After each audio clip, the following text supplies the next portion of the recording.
Hello, everybody, and thank you for joining today. My name is Vanessa. I'm a mentor here at Statistics Solutions, and today I'll be presenting on the components of the Quantitative Methods chapter. Just before we get started today, I just wanted to tell you a little bit about our Statistics Solutions here. So we are a full service dissertation consulting company, and we provide support to students from topic development through the chapters of the dissertation all the way through to the final defense. So if after this presentation you are interested to learn more about the services that we provide, or you're interested in receiving some more one-on-one support, please feel free to use the links in the chat, or I'll show the contact information again during the presentation to reach out to us. Today, I'll be presenting on the quantitative chapter, but we do have different resources available. I'm sorry, not the quantitative chapter, on quantitative methods, but we do have resources available for qualitative and also mixed method studies. So if you're considering exploring a different type of research method, do check those out as well. And then we also have webinars that get at each of the different chapters. So today we'll be covering the methods chapter, which is typically chapter 3, but we also do have webinars for chapters 1, 2, 4, and 5. So if you need additional support or you have questions around the other chapters, those are available to you on our website as well. And we do give them live a few times a month. At the end of today's presentation, I will leave some time for questions. So if you have questions as we go along, feel free to pop those in the chat or the Q&A section, and I'll do my best to answer those. I will say if you have questions that are very specific to your study, like you're wondering what research design might be best for your study or something like that, those things are better one-on-one, just so that we can make sure that we're getting all of the information from you to make sure that we're making a good decision for your study. And then if you are just popping on, don't worry, you haven't missed much yet. And all of you will receive a copy of both the slides and the recording of the presentation today to reference back. So if you're joining a little bit later, don't worry, you'll be able to access that as well. So again, my name is Vanessa, and we are going to get started. So just to give you an overview of what we're going to be talking about today, this webinar is on the quantitative methods chapter. So we'll be focusing specifically on components of quantitative methods. We won't be talking about qualitative today, but again, we do have resources available for that. So if you're interested in that, please look out for some links in the chat with regards to that.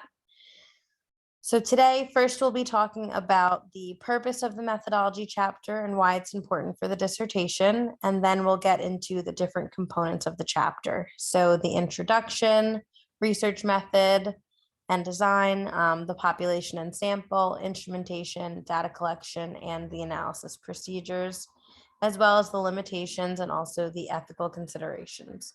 And at the end, we'll open it up for questions, and we will get started here. So first, let's talk about the purpose. This chapter is used to describe how you're going to be conducting the research. So if you think about chapters 1 and 2 of the dissertation, the introduction and the literature review, those are really designed to establish for your reader why your research is needed. So that's where you are providing examples of the phenomenon or the topic that you're studying and pulling in citations from literature to show where this exists in the current field of literature and what the gaps are. And then by the time you get to the methods chapter, you are going to be describing to the reader how you're going to be planning your study, how you intend to collect your data, analyze your data, and all of those things. So this should be a very detailed chapter. It should be written in a very step-by-step manner, kind of taking the reader by the hand, so that if someone were to read this chapter, they could replicate the exact methods that you used if they wanted to conduct further research on the topic that it is that you're studying. A lot of people will liken this chapter to an instruction manual or a recipe. So really, again, just laying everything out for the reader in a very systemic way, kind of making it easy to follow along and to replicate. So you can do that in different ways. Today, we're going to be covering the topics that I've listed on the first slide, but I will say that if you have a template or a checklist that's available to you through your school, it's always best to reference that before you begin writing. What I'll go over today are the components that we've seen students most commonly be required to include in their sections.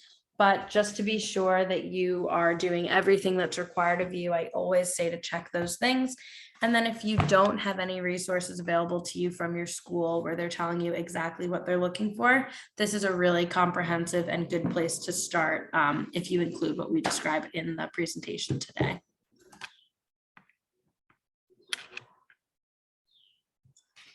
So just like your chapters 1 and 2, you will start chapter 3 with an introduction.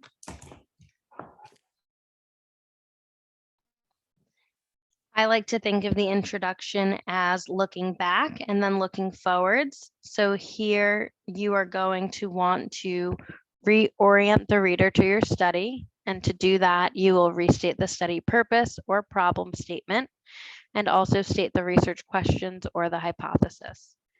So when you are restating the problem statement, you want this to be restated verbatim. So really avoiding changing any language in that problem statement and the study purpose. And that's just because you want to maintain consistency throughout your dissertation, making sure that the reader understands exactly what it is that you're setting out to do, why you're studying this. So be careful there not to change the words around. I always recommend just copying and pasting your research questions and your study purpose down anywhere where you're referencing it. That just ensures that you're maintaining that consistency. It may start to feel redundant, but that's totally okay. The purpose of this, again, is to really reorient the reader to your study. So it's fine if it's repetitive. Then you may want to restate your research questions. And again, those should be restated verbatim as well. And then you'll just preview or outline the section for the reader. So you'll let them know what chapters are going to be coming up in the study. And that can be done by simply listing out the different section headings that will appear in the chapter, just to give them an idea of the contents of this chapter. Then one of the first things you'll usually talk about in the methods chapter will be the research design and your justification for selecting that research design. So here you'll want to state the specific research design that you've selected and provide the rationale for why you did. So it's important to note here that some schools will require you to not only discuss the specific research design within quantitative, but also the selection of the general research method.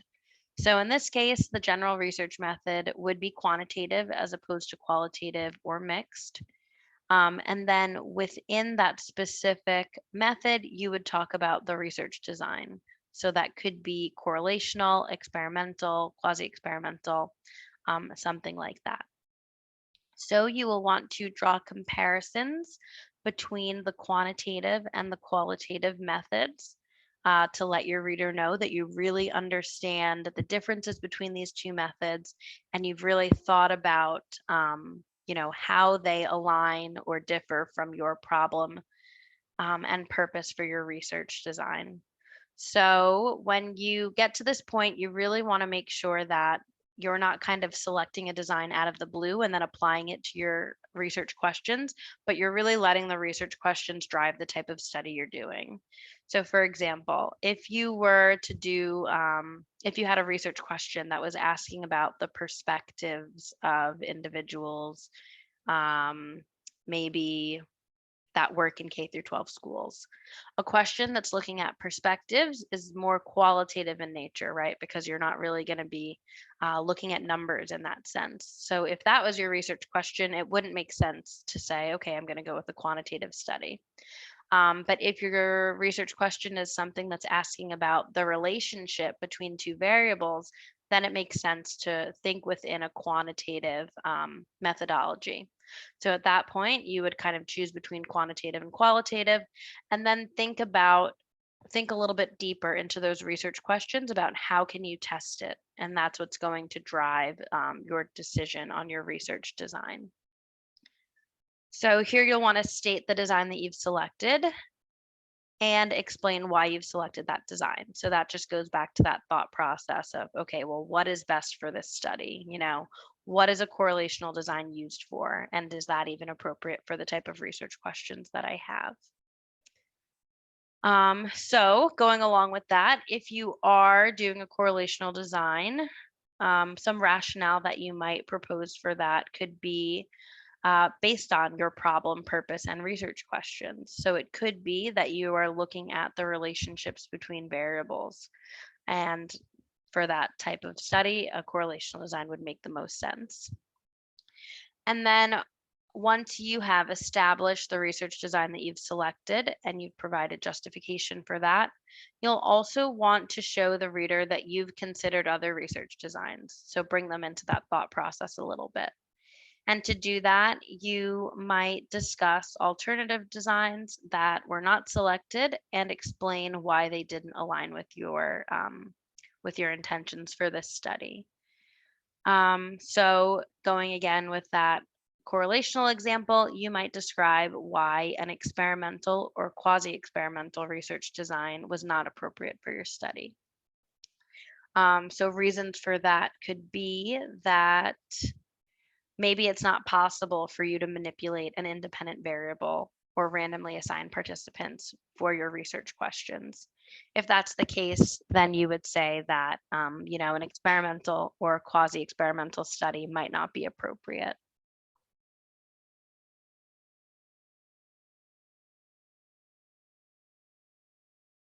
In the next section, you'll want to describe the population.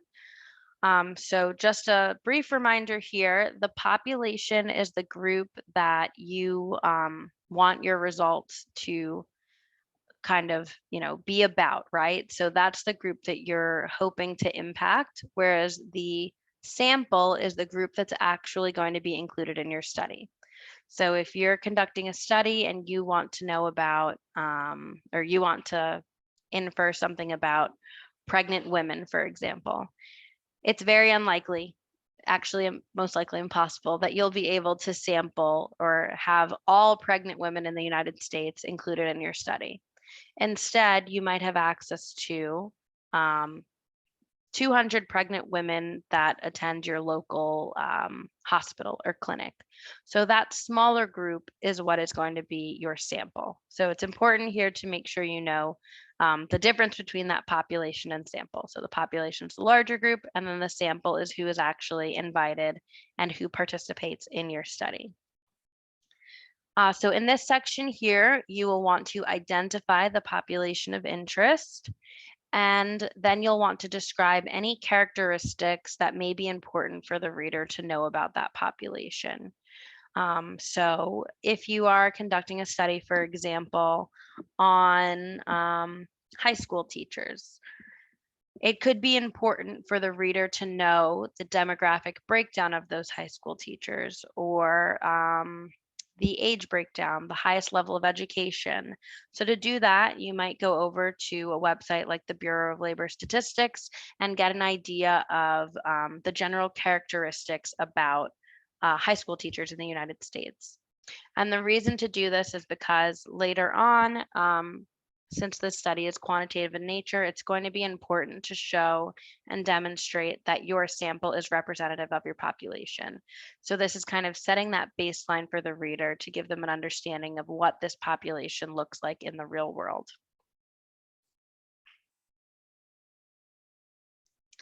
So once you do that, you will talk about the sample. So again, the sample are the specific individuals that you've selected and invited from the population to participate in your study.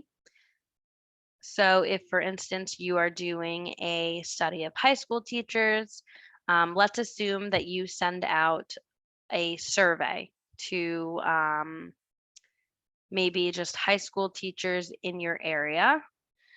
and you send it out to the entire high school, but only maybe grade 10 responds. You only have a small group. That group is going to be your sample. So to get a better understanding for your reader of what that sample includes, you'll want to now describe, in comparison to the population, what those demographic characteristics are for the sample. Here, you'll also want to discuss your sampling strategy or your technique. There's a lot of different techniques that you can use. They're generally broken down into probability and non-probability sampling. So probability sampling would be something like random sampling, where you're picking individuals from the population at random to participate in your study. And that is usually the most ideal method for a quantitative research study, is to use that random sample just to ensure that you are getting a sample that is diverse and similar to the breakdown of the general population. So here you'll want to describe your sampling technique, and then you'll want to describe how the sample will be selected from the population. So thinking about any potential inclusion or exclusion criteria that will be applied to the sample. That's important to do here as well. You'll also want to talk about your recruitment procedures. So, really in detail here, do you intend on sending out cold emails to individuals who work at an organization? If that's how you intend to do it, how are you going to get access to those emails? Similarly, will you be using a flyer? Will you be holding information sessions? Whatever the process to recruit your population, your sample looks like, you'll just want to describe that here, and in a kind of step-by-step fashion, really make it clear to the reader how you're gaining permission to the groups in order to recruit them, how you are carrying out the recruitment. And then once you do your recruitment, so let's say the way that you did it was you held information sessions at staff meetings at a school. How are participants going to follow up with you to express their interest in your study? All of those little steps, you'll just want to lay them out here. It kind of seems, when you're in the process of doing it, it seems like, oh, well, of course, they'll email me or they'll have my contact information. But you really want to think about those tiny steps and make sure you're laying them out here in this section. Then once participants get in contact with you, what's the next step? So how are you confirming that those participants meet the inclusion criteria for your study? That could be by using a phone screen. So maybe you'll talk to them over the phone and ask them a few questions to ensure that they meet the criteria. It could be that you are going to have them fill out a brief survey where you have screening questions there. So whatever that is, just make sure that you are talking about how you intend to make sure that the people that are trying to engage in your study are the appropriate people for the study, right? So if you're doing a study of high school teachers and you get a call from someone out of the blue, you just want to make sure that they are in a role that makes sense. So they are a high school teacher and they can participate in your study in a meaningful way. And then along with this, so if you are developing any type of screening materials or flyers, you'll want to make sure that you include that in the appendix of this section. So not just saying that you're doing it, but also developing those materials and showing your reviewers what they look like. That'll be helpful too, because you will need to go through IRB approval most likely. So it's good to have those on hand and kind of prepared before you have to go through that process. And then something else that you might need to do in this section here is calculate and estimate a target sample size. So we know that in quantitative research, sample size is important to estimate based on the statistical analysis that you're going to be conducting. So this is generally done through something called a power analysis.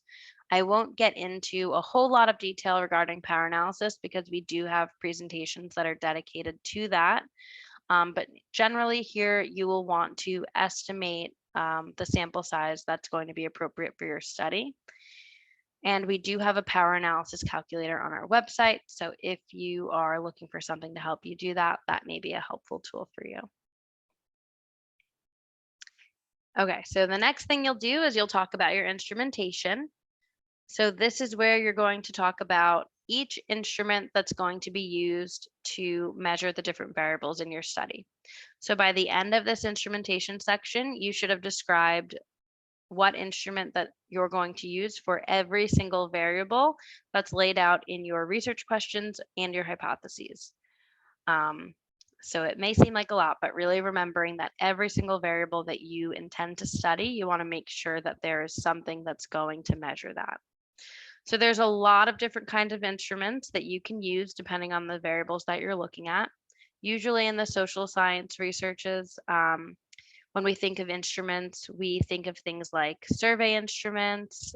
So maybe, measuring something like self-efficacy or self-esteem. Or maybe if you're doing a study that's more psychological in nature, you might be using the Beck Depression Scale or something like that. So whatever the constructs are that you intend to use, you will want to describe them here. And then if you're doing a study that's more biomedical in nature, it may be that you're not using survey instruments. Maybe you're doing things like taking participants' height or weight or their blood pressure or anything along those lines. So in that case, you might be using specific devices to measure those variables, like using a scale or a blood pressure cuff or something like that.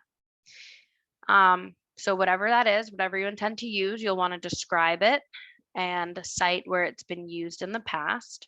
For the purposes of this presentation, I'm going to focus mostly on studies that use survey instruments.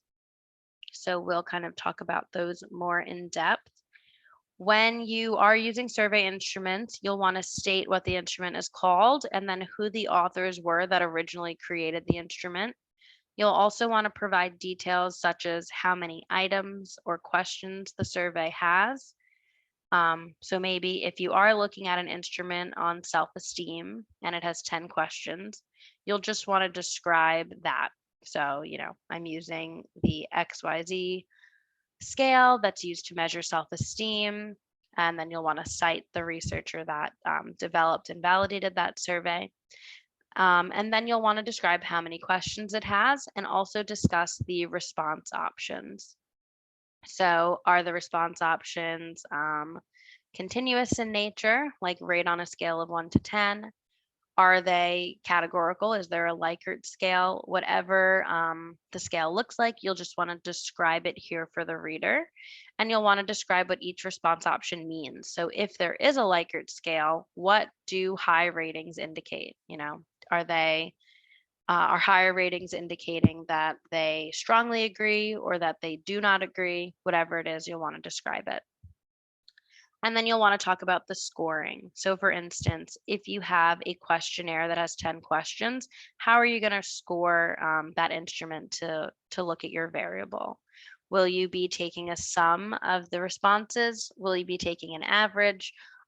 This is often documented in the literature for that particular instrument, so it's not something that you really have to do a lot of guesswork around, unless you're, maybe have developed a new instrument or you intend to do something different with your data. But generally, you can look back to see how other researchers have used that instrument and then restate it here for your reader. For validity, usually you would present information from a factor analysis, like an exploratory factor analysis or a confirmatory factor analysis. And that you'll want to do just to show that the instrument that you're using is a valid instrument. And then for reliability, for a survey instrument, you'll usually do that by reporting the Cronbach's alpha, or there may be some correlational tests that have already been done that you can report back on. So you'll want to present the statistics and the evidence from the original articles that establish the validity and the reliability of the instrument. And then it's also important to note here that some schools will actually have a completely separate section for validity and reliability. So again, just check that template to make sure that you're putting it in the correct place. Okay, so after the instruments, you'll want to talk about the data collection procedures. So again, here you want to be really going through the step-by-step process. And this should be detailed enough so that others can repeat your study. So here you will want to start from the very beginning, which is usually whenever you get IRB approval. And you will discuss the data collection all the way through to when your data is ready to be analyzed. So the first thing you'll want to describe is where and how the data will be collected. So are you going to be doing an in-person data collection, like a paper and pen survey, or will you be doing an online survey where maybe you email the link to participants? Whatever that is, you will want to mention that here. Then you'll want to talk about how informed consent is provided. So depending on the modality, whether you're in person or online, it may be that they have the informed consent sheet prior to starting the survey. That's the first sheet on the screen. Or if you're in person, it could be that you're reading the consent out loud and having participants sign a document. So just thinking through those details and really documenting them here in the methods chapter on how that's going to be done. And then next, you'll want to talk about how and when each instrument will be administered. So if you are doing a study that requires multiple survey instruments, you'll just want to talk about the order that they're going to be done.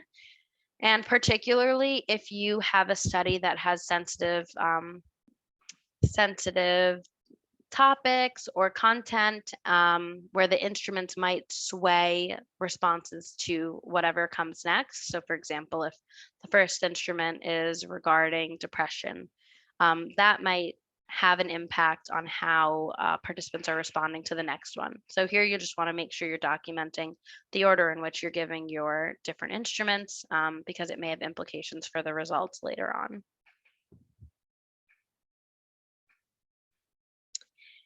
And then the next section is going to be the data analysis plan. So here you're going to be describing exactly how you intend to analyze your data.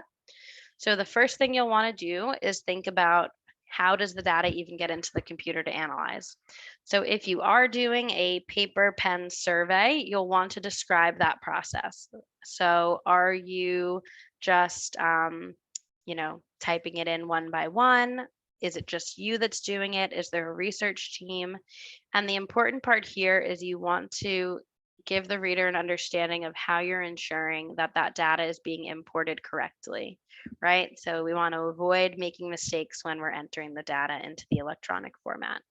So you'll describe that process here. And then you'll want to state the software that you're going to use for your analysis. So some common softwares that I've seen students use are SPSS, R, SAS, Stata. It's really up to you what works best for you, what you're most familiar with, and also, of course, whatever requirements your school has for you. But you will want to describe and cite the software that you're going to use. And then you'll want to describe any cleaning or data preparation steps that you're going to take before you're ready to analyze the data. So for example, if you are doing a study that requires participants to answer survey questions, it's very common that some participants will miss questions, right? So you might have an Excel sheet once you upload your data with a number of missing responses. So here you'll just want to talk about how you're going to deal with those missing responses. So are you going to remove participants who are missing responses? Maybe you'll remove participants who missed a percentage of responses. Or maybe you won't exclude them. Maybe instead you will try to replace those missing values with something like a mean replacement, or maybe you'll do some type of imputation procedure. So just thinking through that plan and what might work best for your study, and then letting the reader know here what that's going to be. You may also want to describe how you're going to screen your data for any eligibility criteria. So this may be another reason that you're excluding responses. If you did an online survey where maybe you just sent a link out into the ether and collected responses, you may receive a number of spam responses or a number of responses from people who really just had no business participating in your study. So that's where those screening questions come in. This is a step where you may say that you intend to exclude anyone who responded a certain way to the screening questions. Or if you don't have screening questions, it may be that you're going to now go through and manually exclude those people. So here you'll want to describe that as well.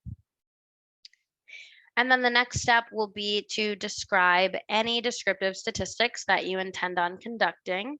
So typically for the variables of interest in your study, so whatever is listed out in your research questions, you'll want to conduct descriptive statistics just so that your reader can understand what the distribution in your sample is.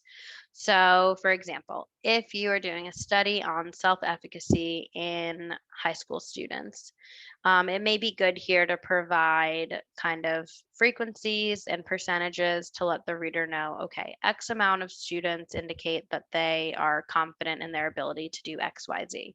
So here is where you'll describe those descriptive statistics. And then the next thing you'll do is talk about any coding or recoding of survey responses.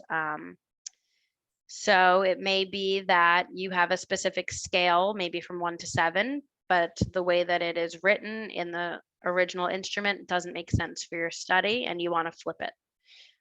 That's something that you can do in the software that you might use. So you'll describe it here.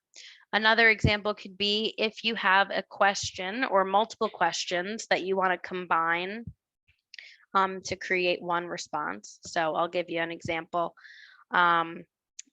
If you are looking at maternity leave, for example, the length of maternity leave, and your survey instrument has one question that says, how long was your unpaid maternity leave? And then you have another that says, how long was your paid maternity leave? If for your study, you don't really care about this distinction between paid and unpaid, but you just want to know how long the maternity leave was, you may need to take a sum of those responses.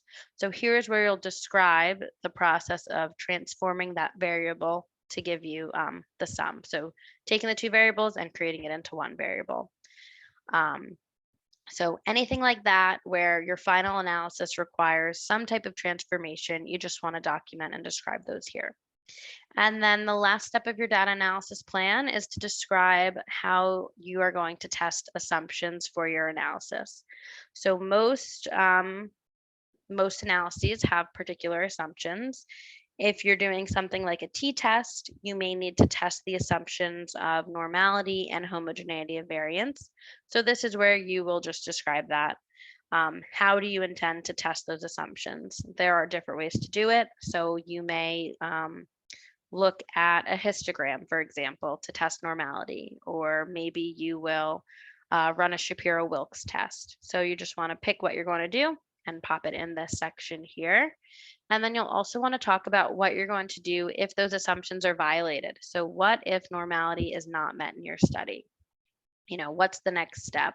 How are you going to continue forward with this analysis plan that you've described? You have a few options. So for example, with normality, maybe if there are a few outliers, you might just exclude those participants. Another option could be if you were using a t-test, it may be that since normality isn't met, you're going to switch it up and use a non-parametric test that doesn't require normality. So just thinking through that plan B here, you know, what if your data doesn't conform to the statistical analysis that you intend to do? Well, you might need to be creative, exclude participants, or change your plan, right? So go on to do a different type of analysis. And then some schools will want you to also discuss the limitations of your research design. So it's possible that this is something that you've already done in earlier sections of your dissertation. But sometimes you will be required to bring it back into the methods and specifically talk about the research design. So different research designs will have different limitations that are associated with them. I've listed out some general limitations here on this slide. So in correlational research, one main limitation is that correlation does not determine causation. So just because you find something doesn't mean that that is what's causing whatever to happen in your sample. So that could be a potential limitation that you might report. If you're doing survey research, limitations may include response biases or social desirability bias, or selection bias, or really any of those types of biases that can affect a person's responses to surveys. So one thing to, mitigate that bias is to really think about the way that you're selecting participants, and also the way that you are ensuring participant data is confidential to allow participants to feel that they can honestly respond to your survey. And then if you're doing longitudinal or something like a pre-test, post-test research design, there are different threats to validity that can limit your study there. So things like attrition, testing effects, history, or maturation can also be threats to the validity. So really just thinking back to your stats classes and thinking about what potential pitfalls might exist in your research design, and then reporting them back here. In an experimental design, it could be that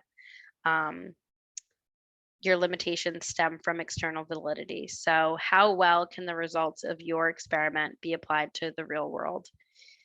So here in this section, you'll want to discuss what those limitations are that are relevant to your specific design. And then you also want to talk about how you intend to mitigate those limitations. So what are you going to do to lessen potential threats to validity? So for instance, if you are doing a survey study and one of the limitations there could be response biases, then the way that you might reduce that is, again, by ensuring to participants that their response are going to be kept confidential. And that might increase the chances that participants are going to provide honest responses. And then usually the last section here is just going to be the ethical considerations. So here you'll want to describe different ethical issues that are relevant to your research. And usually those are based in the three main principles laid out by the Belmont Report. So beneficence, justice, and respect for persons. And usually your school will just want to talk about how you intend to uphold those specific three principles in your study. You may also want to talk about your IRB approval here. And discuss the process to obtain that IRB approval. You may also want to talk about the informed consent process. So how are you ensuring that participants are consenting to participate in your study? You'll also want to talk about the risk that participants face by participating. So in your informed consent, you should indicate to participants what the benefits and the risks to participating in your study are. Generally, if you're doing a study that involves a survey, you can say that there's minimal risk involved, but you'll want to describe that here. And then if there is any risk, you'll want to describe how you're going to mitigate it. So for example, if you're doing a study that does maybe touch on some topics that are hard or difficult for participants, or could potentially be traumatic, one way that you might mitigate any risks or any discomfort is to have people on hand, or to provide participants with resources of who they can talk to if they experience any emotional difficulty as a result of your study. And then the last two things you'll want to do is really talk about confidentiality and anonymity. So how are you going to be protecting participants' identities? It could be that you're going to de-identify your data. So you will have people, you'll have all your data coded by participant ID numbers as opposed to their names, or you remove their names from anything where they may have put their name on, right? So just thinking about how you're going to obscure the participant identity to make sure that they are protected and their data isn't, out there for people to see. And that just goes hand in hand with how you're going to store it. So there should be a brief section in here where you're describing how you're storing it. It could be that maybe if you have a paper pen survey, you have a locked file cabinet. Or if you are storing on a computer, it's on an encrypted hard drive. If you are working with a larger research team and you're not the only one who has access, you'll also want to talk about that. So who has access, to what extent do they have access, and how are you making sure that things are being handled in a way that respects your participants' confidentiality.